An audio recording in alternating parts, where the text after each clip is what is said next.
Good morning. It's about 11 o'clock on Wednesday, the 26th of July, 2017. And it's still raining, or it was just a few minutes ago. It looks like it may have quit now, but it has been raining for about almost a week, on and off, more on than off. We've had enormous amounts of rain, actually. It rained the other day so that I thought it would wash our whole garden away, but we needed rain to some extent.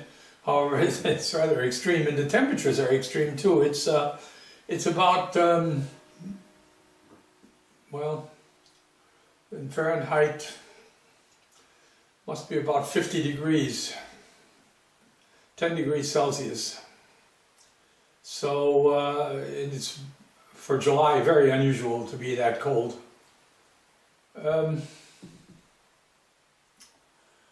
It's been a while since I've done one of these sit-down, talk to you videos, but I've got a bunch of stories that I really would like to tell before I forget them all. And oh, by the way, this chair, I think I've shown you, I may have shown you the chair in the past. Okay, I don't know, can you see that? In any case, it's a desk chair from the middle of the 19th century anyway. And I had it recaned by an old man who still is able to do that kind of work. He's older than I am. He's in his 80s. Well, if he's still alive. When he did this, he was, I think, 84 or 85. And he did a beautiful job on it. If I can find a picture of it, I may put a close-up picture here.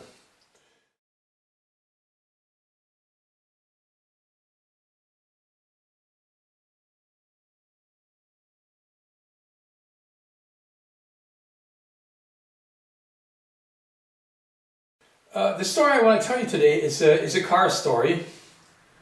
It starts out, however, with the fact that when I was 30 years old, I became a very avid skier.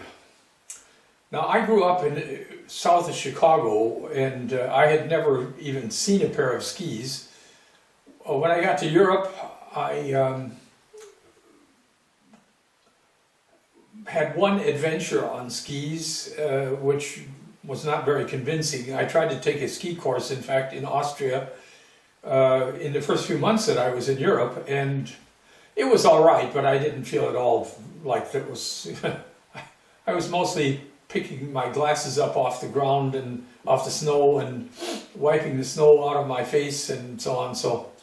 But to make a long story short, while I was doing my PhD work,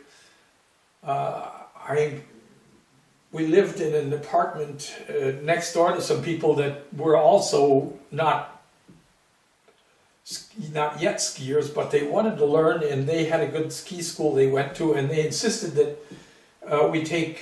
we go with them. And in fact, they even bought us the equipment under the conditions that if we did like it, we could pay for it. If we didn't, we didn't have to pay for it. And these people became very good friends. In fact, we're very close friends with the lady now still. And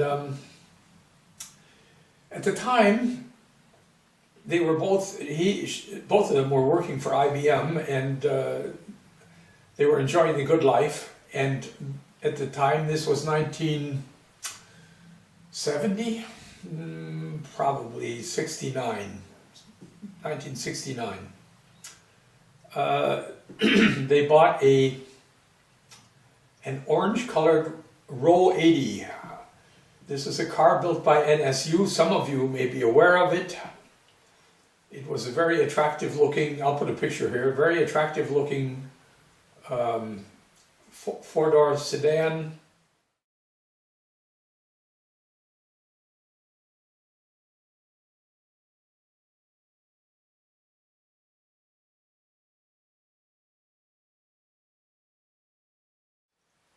With a Wankel twin rotor Wankel engine, quite powerful, very fast car, and rotary engine. And it also had a strange, I can barely remember it. I drove the car quite often, but I can just barely remember it. It had a strange shift. You just touched the handle and there was an electric clutch. You just touched the shift lever and it clutched, and then you didn't have a foot clutch. You just moved the lever somehow. I don't remember the details, but I do remember that as a consequence of the engine, this rotary engine not having the same effect when you took your foot off the gas, it didn't break the car. It didn't slow down the car. When you let your foot off the gas, the car just kept going, and you had to hit the brakes then. And that's part of the story here. At the time I had to, oh no, you know, this was probably not, this must have been 1973. It just occurred to me. Probably it was 1973 because I already had my first Alfa Romeo Giulia Super sedan, and we drove down to Italy to go skiing. By this time we were all absolutely crazy about skiing. We had spent a couple of winters more, as my boss at the time would have told you, more time on the slopes than I did in the lab. But we were very avid skiers, and we went down to northern Italy where the skiing was supposed to be fabulous, and it was. It really was. It's near Madonna di Campiglio, and the mountains there are very impressive, and we skied, I think, 14 days. It was quite a time. It was really wonderful. And we drove down in my Alfa. I had the Alfa with chains on all four wheels and spiked tires, which were legal at that time.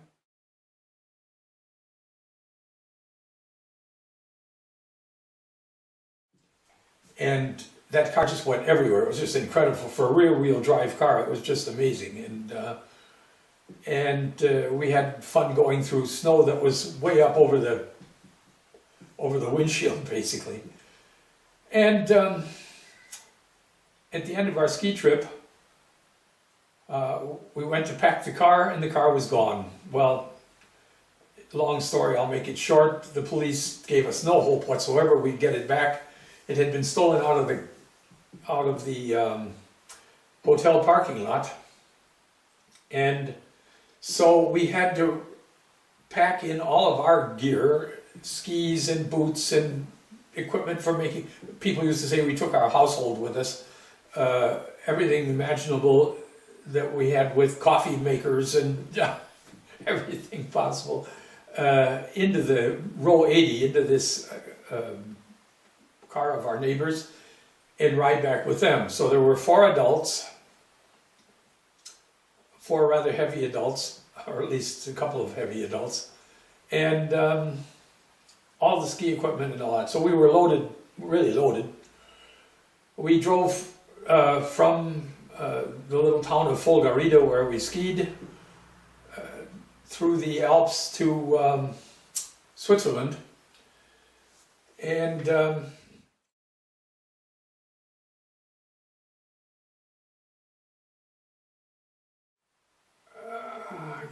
Trentino, I believe we crossed the border into Switzerland, and driving through Switzerland, beautiful weather. It was just, everything was just fine. And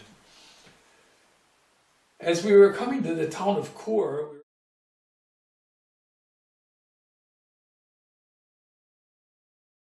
we were coming out of the mountains, and Norbert, our neighbor, was driving, and we came around a corner at about 70, 80 kilometers per hour, or a little faster, I guess.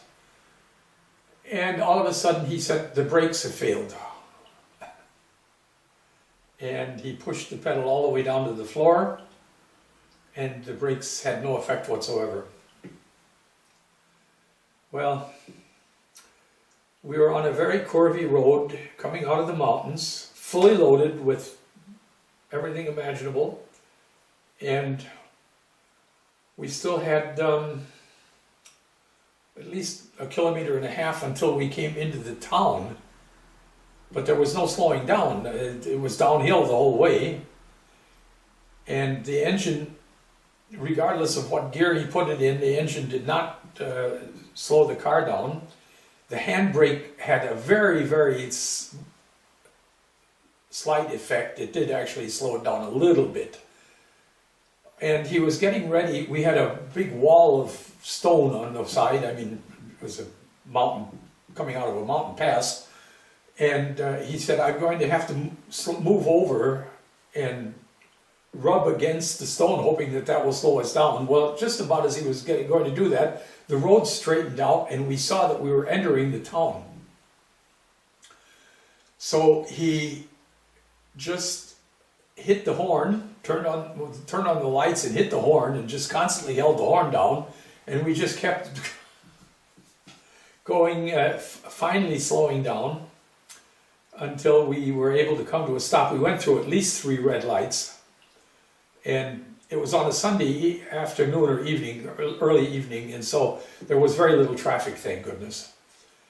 And we came to a dead stop, and we got out of the car, all of us shaking. It was really very exciting, I have to say.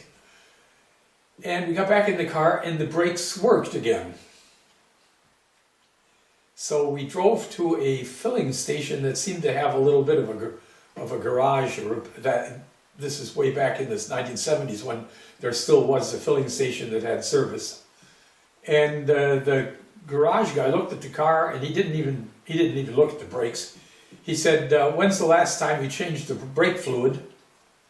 And Norbert didn't know that, of course. And he said, well, you obviously have water condensation in your brake fluid, and it coming out of the mountains, the brakes got so hot that the water boiled, and of course steam, and so on and so forth.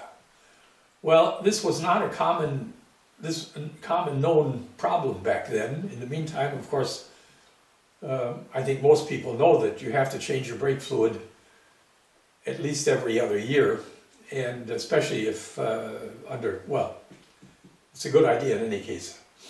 And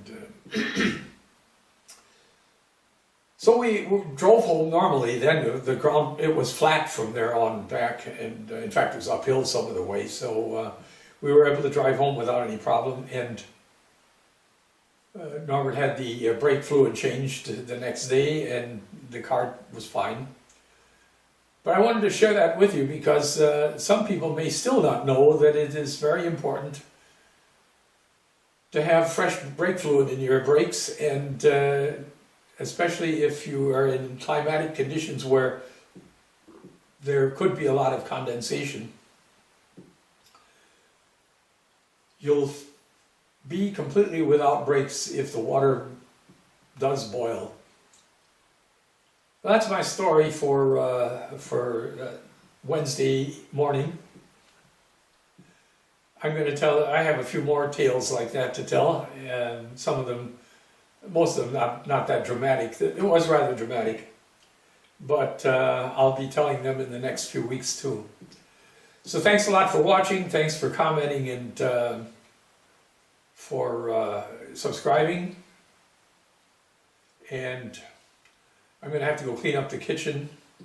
I don't have to cook today, that's nice, because we've been invited to dinner at a friend's house this evening.